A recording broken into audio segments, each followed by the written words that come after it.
Hello, আসসালামু আলাইকুম ভাইয়ারা, পুরা দেশে বিদেশে যে যেখানে আছেন সবাই ভালো আছেননি? আপনাদের দয়া আছে আমি ভালো। তো সবাইকে ঈদ মোবারক। যেহেতু ঈদ চলে গেছে, তো ঈদের পরে আপনাদের সাথে শেয়ার করি। কোরবানির দিন এমন একটা দিন গেছে, নিজের হাজব্যান্ডের তৌফিক হয় নাই যে কোরবান দিত।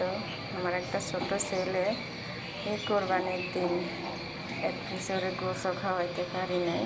তো নিজের বাসায় থাকি, আপনাদের তো সাথে শেয়ার করছি আমি একটা ভাড়া বাসায় থাকি আমার হাজব্যান্ডে অল্প ইনকাম দিয়ে, যেহেতু দুটো ছেলে একটা মেয়ে। তো ছোটো বোনে কোরবান দিছে, সে আজকে আমার বড় ছেলে গেছিল গোছ দিছে, এই যে গোছ দিছে, এই যে ঈদ গেছে ধরে আজকে আলহামদুলিল্লাহ ছোটো বোনে কোরবান দিছে, তাই ওই গোছ পাঠাইছে, এই যে একটু দিছে আলহামদুলিল্লাহ।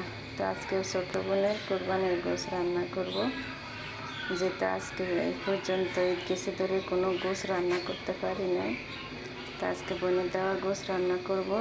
এখানে ডাল দিয়ে টমেটো দিয়ে রান্না করতে আসি, আর এখানে ভাত হয়েছে। তো যে যেখান থেকে ভিডিওটা দেখেন, ভালো লাগলে পুরো ভাইয়ারা লাইক করেন, চ্যানেলটা সাবস্ক্রাইব করে দিন, শেয়ার করে দিন, কমেন্ট করেন। তো আজকে ভিডিওটা এই পর্যন্ত ভাইয়ারা, পুরো সবাই ভালো থাকেন। আল্লাহ হাফেজ।